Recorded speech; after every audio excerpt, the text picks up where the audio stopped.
In the previous episode, there is no evidence that the amount of toxic chemicals in any food that you eat, there is no evidence anywhere that those chemicals are harmful to the human body. There is no evidence. You can't show me a study. There is none. But what the industry is conveniently ignoring is that these chemicals accumulate in the body. And when they accumulate, now you get toxic amounts. Welcome to Reinvent Healthcare, a podcast for health and wellness practitioners passionately committed to transforming our current broken, disease-focused system. Your host, Dr. Rita Marie Los-Calzo, is devoted to helping you get results with complex health challenges like autoimmune, hormonal imbalances, and chronic health challenges caused by nutritional and lifestyle-induced imbalances. Here's your host, Dr. Rita Marie.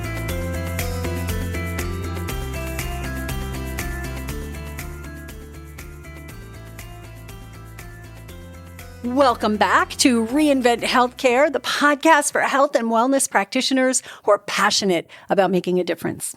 Today, we're going to talk about strategies for managing autoimmune conditions. In particular, how managing the gut and blood sugar and stress can actually help your patients or clients to reverse autoimmunity. And we're going to talk about a specific case related to eczema, which, as we know, is an autoimmune disease that affects the skin. So our guest today is amazing background. She has a medical background and she has an alternative health background. And she's passionate about helping people to change their diet and their lifestyle so that they can achieve optimal wellness. So Valerie Mills is a licensed registered nurse who absolutely loves to educate. And she does lots of stuff on Facebook. She does wonderful Facebook Lives and really gets engaged with people and teaches them how to take charge of their health. She was able to reverse her own autoimmune disease, eczema, which she was born with and suffered from for many years until she discovered natural approaches that completely turned it around. One of the things that stands out in my mind is a story she told me years ago about how it was so painful and itchy and irritating as a child that she would go and stand near the stove and allow the heat to penetrate her arms so that it didn't hurt as much. That's pretty severe. And she was able to turn it around, and you're going to be able to help your clients as well. She's completed a Doctor of Natural Health degree. She's certified in nutritional endocrinology.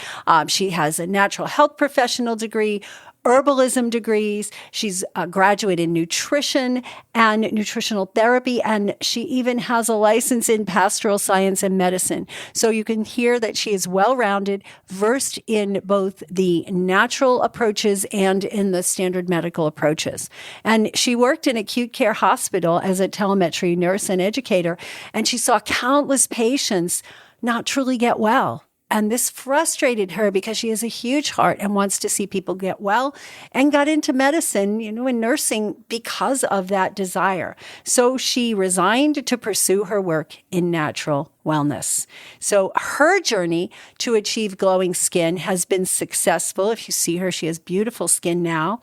And she learned the power of food and keeping the body healthy, keeping the gut healthy, the blood sugar balanced, and keeping stress at a minimum. So we are here to talk to her. She's also the co-author of a book called The Image in the Mirror that was released back in January 2021. She loves to be active. She loves to be out in nature. I've seen her out there with her garden, and more power to her. You are going to love this talk today with Dr. Valerie Mills. Hello, hello, hello. Hello and greetings, Dr. Rita Marie. Thank you for having me here today. I'm excited. Well, I'm super excited to have you here as well. So what I wanted to start with is a little background on what you discovered to turn your own health around And then I want to talk about a little bit about other people that you've worked with autoimmune diseases. So you discovered that you had this autoimmune disease. I mean, as a kid, you didn't know you had an autoimmune disease. You didn't even probably know it was called eczema. You just knew that you had this painful, itchy, horrible skin. So tell us a little bit about that journey and then how you work with your own clients to help them reverse their autoimmune disease. Yeah, well, my journey, wow, it's been an experience and a great learning experience. Through my journey, I remember as a young person going back and forth to the dermatologist, being put under ultraviolet light. But one thing that as I continue to have this expression of the severe eczema, is that it was not helping. It was not sufficing. What they were doing was just not effective. And when I got older and was able to make decisions on my own, I started my own research. And throughout going through acupuncturists, massage therapists, naturopathic doctors, getting sauna treatments, all these things, no one ever talked to me about nutrition. And so I remember in nursing school, we had a nutrition course, and it was just a basic, really, what is nutrition? But as far as really how nutrition could help a person's health, that wasn't learned. So my journey began having gone through all of those types of practitioners and not getting any results. I started to look at what I was putting into my body. The foods that I was eating were considered to be healthy foods, but I learned that they were not healthy for my body. So I just started tracking what I was eating, started increasing my fluid intake, and just started to recognize that things were changing through my skin.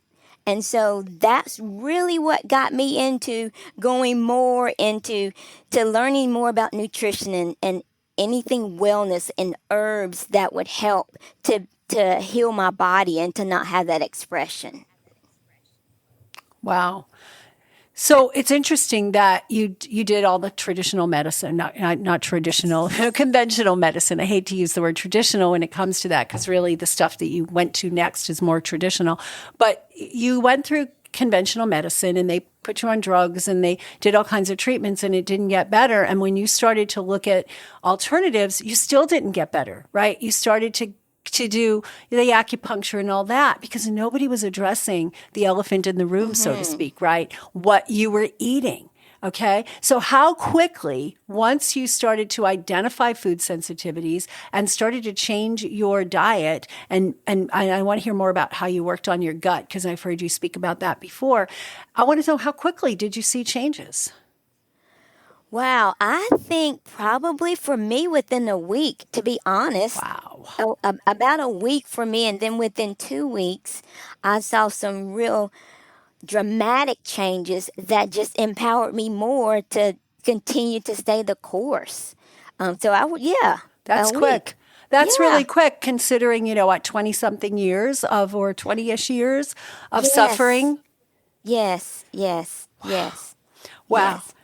Wow. So talk about the gut. It's your food, right? And you found some sensitivities. You can share what some of those were because they will be different from person to person, but there's going to be commonalities. As you're working with clients and patients with autoimmune conditions, there are some common ones, and then there might be some unique ones. I remember you mentioning something about bananas. So go ahead and tell us more about that. Yeah, so thank you for reminding me of the bananas. That was one of the first things that I was going to share is the bananas. I used to really enjoy eating bananas, but when I started to pay attention when I was eating bananas, I just recognized I didn't really feel right. Sometimes I would have skin expressions and sometimes not, but I just didn't feel right in my gut. And so one of the things that I did when I was doing acute care nursing and working in a hospital setting is I trained new employees. And so I was teaching about latex allergy and sensitivity. And I recognized that bananas, their skin is natural latex. It has natural latex. So I started looking at anything that had skin, kiwi, potatoes, bananas, all of those foods I remember eating but felt weird, didn't feel right.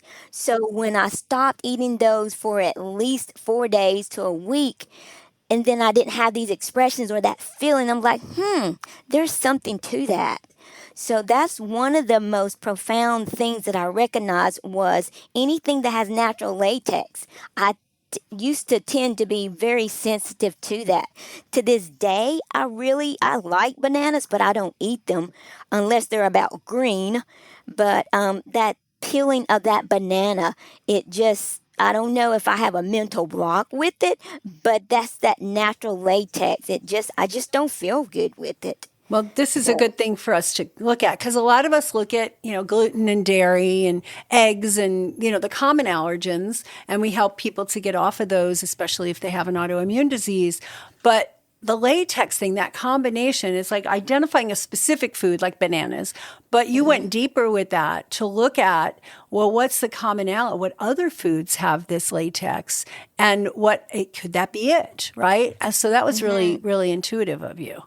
The other interesting thing that I recognize is I could not tolerate citrus, specifically oranges. Now, I could get by with eating grapefruit, but oranges just did not agree with my body system, and I still don't eat oranges to this day. I can do some grapefruit, but I learned also that the citrus had a profound negative effect on my body to the point that I used to drink lemonade all of the time, which has probably kind of impacted it. But I used to enjoy drinking lemonade. But I drank lemonade one night. It was in a carton. It was before I was more aware of how things are processed. But it was in a carton, and I woke up because I couldn't breathe. When I looked in the mirror, my face was swollen, my throat was swelling, and I was breaking out in hives. I was having a full-blown allergic anaphylactic response, and we tracked it back to having drank that lemonade. And so I even watch how I consume lemons. Mostly I do lime. My body does not really tolerate lemons, so I do lime. So the citrus and those peelings had a similar effect, and really some stone fruits as well. I know some people may not even consider that, but stone fruits, peaches, mango, plums, I tended to feel unusual anytime I ate those, so I just stopped eating them. Wow. So you discovered all this on your own. And then so you got great reactions or great responses. Then what prompted you to go, I'm done. I want to go learn this, and I want to teach people a better way? Well, many things. I'll just share two. One, being in the hospital and seeing people come in with various diagnoses or labels of health imbalance, I will say, and them being given recommendations or prescriptions that would hopefully resolve their challenges. However, in my perception, that did not happen, and it appeared that they would be returners to the hospital for the same issue, but it be amplified. And then also my dad.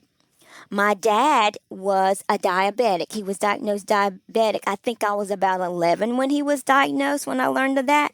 And my dad passed away at the age of 56. He was getting ready to retire. He and my mom had already planned some things that they were going to do. But he was exposed to some fuel fumes from a fuel spill at his workplace. And it just got his endocrine system all out of balance, so he never got to go to work, back to work. He actually never got to literally retire. He ended up on disability. And to make a long story short about that, he ended up with both legs amputated below the knee, a left hand amputated, and fingers off of his right hand amputated.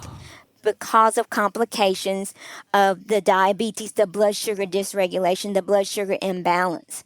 So he was my biggest fan for me going into natural wellness. We used to talk about it, and he did what he could to be helpful. As a truck driver, you could not, and it's still the case, be a truck driver and take insulin shots. So we would do what I knew at the time to help keep his blood sugar in balance. And so when things got more intense and I told him that I wanted to go into natural health, at first he was like, you're already a nurse, but we'll see about it. But later on, it was 2 weeks before he passed away, actually. It was a moment where I was at the hospital working. I was actually training some nursing assistant students, and I get a call from my mom, and she was panicking. She said, your dad's not breathing.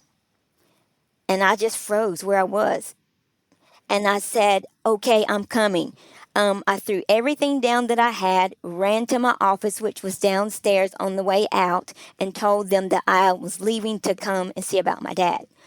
When I got home, he was actually breathing and talking. We called the ambulance on the way to when I left the hospital. So when I got home and I was talking to him, I said, do you know who I am? Because I wasn't really sure. He said, yes, you are Dr. Valerie. And so that confirmed in me that I needed to go on and pursue this area of healthcare and wellness, because he himself deemed me doctor before any school did. Wow, that is so amazing, Valerie. You are such a trooper. And you basically pursued it for him, it sounds like. I mean, you did it obviously for yourself and for other people, but like he really was the impetus for you getting all these like long list of degrees and certifications. Wow. So you reversed your own autoimmune disease this way. You weren't able to help people when you were in the hospital because the techniques and the strategies, it didn't include food and attitude and stress reduction and all that. So I want to hear more. So you joined us in NEPT probably, like 5 years ago, 4 years ago? I think 2018. 2018. So 4 years ago, you graduated last year. And how did that did that add to your strategies? Because you got your doctor of natural medicine, you've got, herbalism and all that. So how did going through the NEPT program help you to really be, systematic about your approach in dealing with autoimmune people? You said a key word, systematic. It allowed me to see the system that I worked through myself without even recognize it, but be able to put into practice with other people, systematic, and not jump around. And it's like you have roadmaps within the program. It allowed me to actually see the roadmap that I traveled, so it made it easier for me to help other people be able to get on the road, whatever point they're on, and go to the next milestone. So the roadmap, the systematic approach. That's great. That's great. I'm really so glad to hear that, because I always wonder when people have had a lot of degrees before they come to us, what that process is that we envelop or encompass that helps them to get to the next step. So do you have any particular cases you'd like to tell us about of people you've worked with autoimmune conditions and kind of go through that systematic approach? Okay. So this is one of the first cases that I worked with. This is while I was working with completing my Doctor of Natural Health. There was a coworker who had a son. He was 10 years old, and I actually just got to see him a few weeks ago. He is now early 20s. Nice. So, but 10 years old, his mother was telling me that he had this terrible eczema. No matter what she did, no matter what prescriptions he got, no matter what cream she put on him, what salve, it would only just it'd be a Band-Aid for a short amount of time. So she agreed to be one of my projects for school. So we talked about what he was eating for breakfast. We just simply started with breakfast. We didn't even work at lunch to start, but we started with breakfast. And we learned that one of the things that he ate every morning was oatmeal and bananas. There goes those bananas again. Yes, those bananas. One of the other things that I learned for myself going through my journey was oatmeal. I used to eat oatmeal all of the time. So putting those two together with him eating oatmeal and bananas all the time, I suggested that she try a different breakfast type foods. I don't really remember right now what we suggested, but I do know that she did not give him oatmeal and the bananas for a week, and the eczema began to resolve, and within 2 weeks it was gone. Wow. And since I just saw her actually a couple of weeks ago, she said he still has never had any more challenges with the eczema because she learned to pay attention to what he was eating. We talked about some other possible food triggers, and so she just started paying attention to what she was giving him for his food. Wow. That's great. That's awesome. And it's a simple process. It's a simple but not necessarily easy for people to implement because then they're getting rid of their favorite foods. And as a practitioner, it helps to be able to offer them alternatives and offer them recipes and maybe some other things as well. So did you use your herbal background, or maybe you didn't have it at that point, your herbal? At that point, I didn't have it, but there was also another later on. After I started working with my herbal education, parents would come to me expressing their challenges with their children who have eczema. And even some of my nieces and nephews had eczema. Being that I had the herbal education by then, I went through the same process. What are you feeding them? And I would even go with my family. I go a little bit more hard. I'm like, how much sugar are you giving them?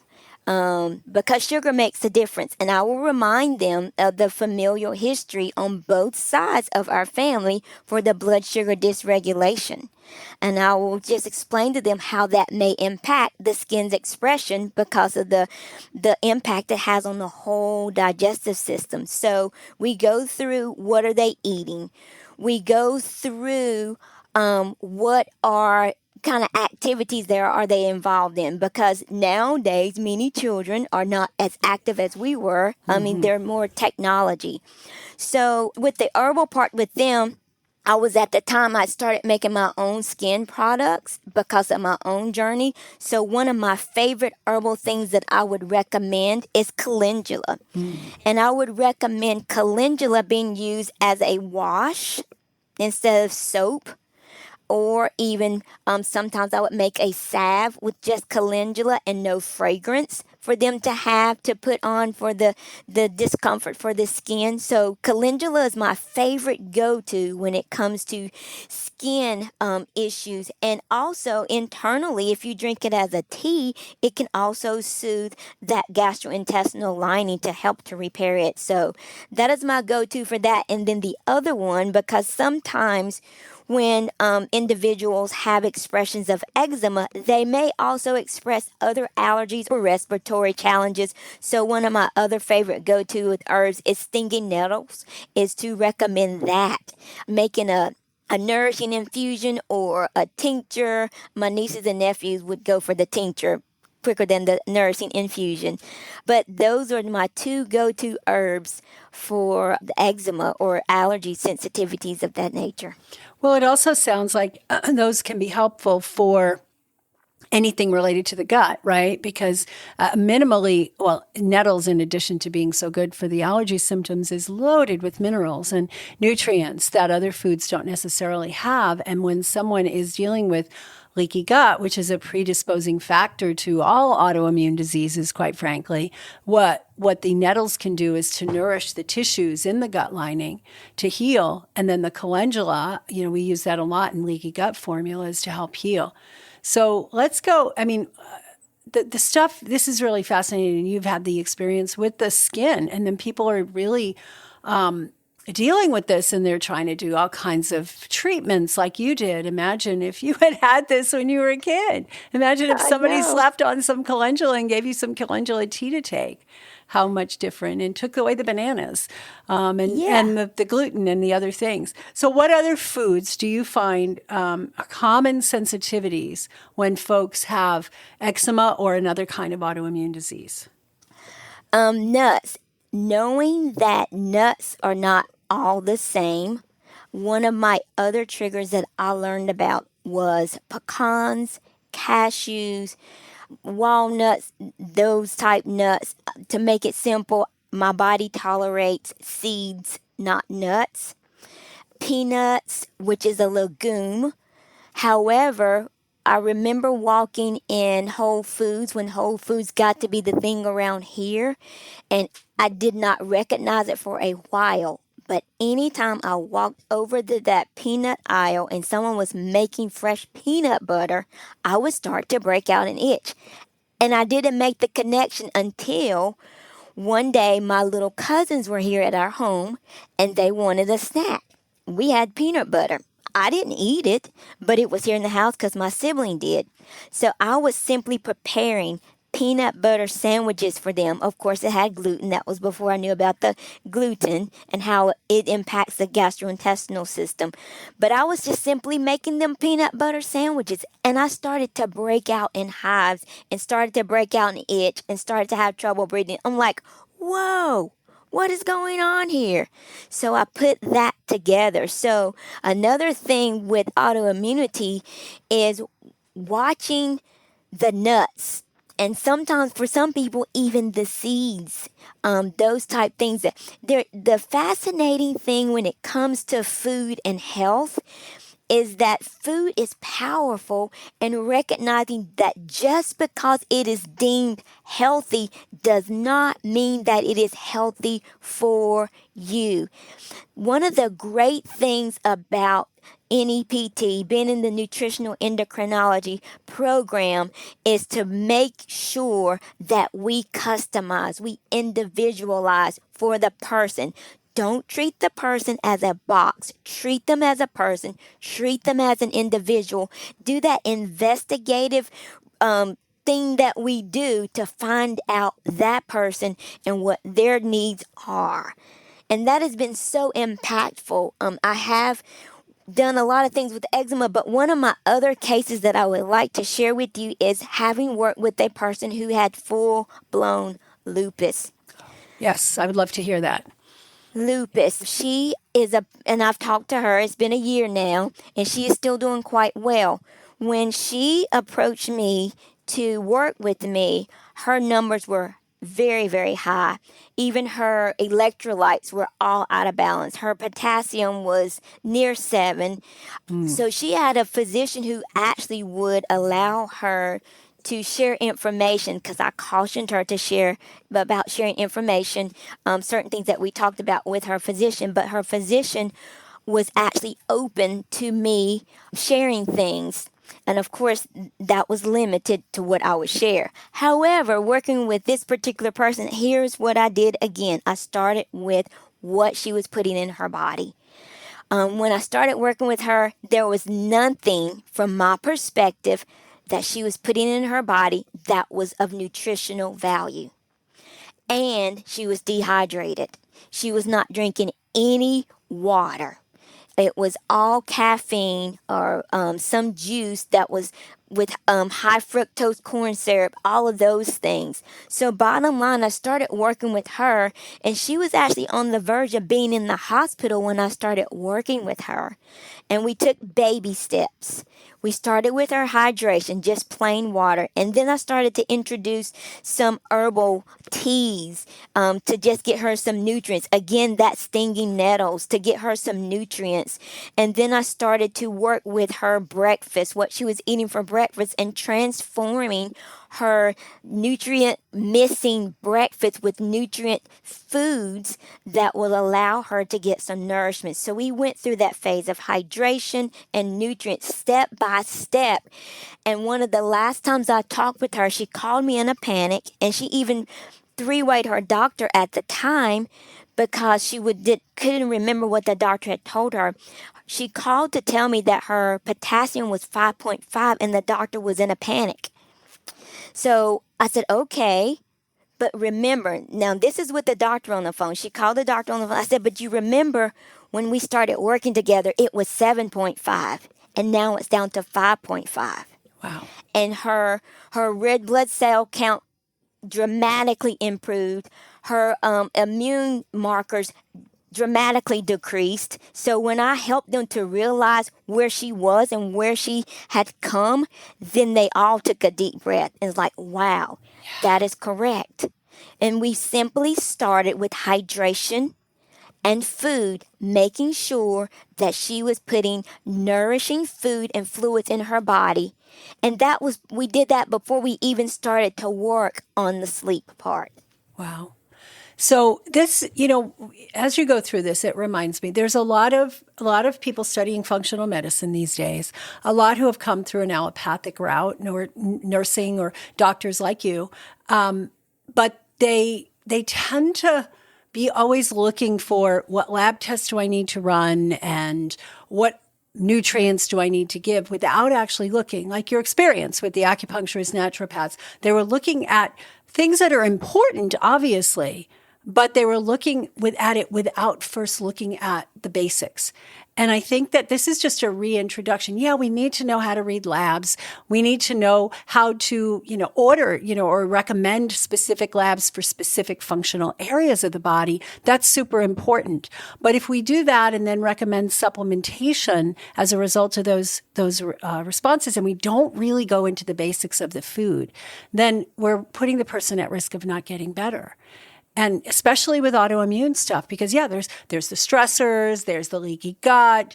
Some people have heavy metals, but a lot of folks are not looking and they're not taking the time to look at the food. And I think that, yes, when people come in and they're on a pristine diet and they're meditating and they're sleeping and they still have issues, there's a lot of tests we're going to run to try to figure out what's the missing piece. But don't do all that instead of looking first at the diet and the sleep and some of the basics. Mm-hmm. Yeah. I agree. Great. So as we come to a close of this conversation, I know we could talk for hours about this in general, but what are one or two things that you can offer to the practitioners who are listening to help them with dealing with these autoimmune diseases, which I think is the real epidemic right now? People are suffering from autoimmune diseases way, way more than they ever have been before. So what kind of things would you throw out there to doctors, nurses, health coaches who are listening, or acupuncturists and naturopaths too, who, you saw in your journey and didn't look at the basics? What are the one or two things that you would leave them with? 1, listen to the person. Oh, yes. 2, keep it simple. And I say keep it simple because I remember in nursing school, I remember all of the theory and all of that was wonderful, but it wasn't always simple. It didn't always make sense.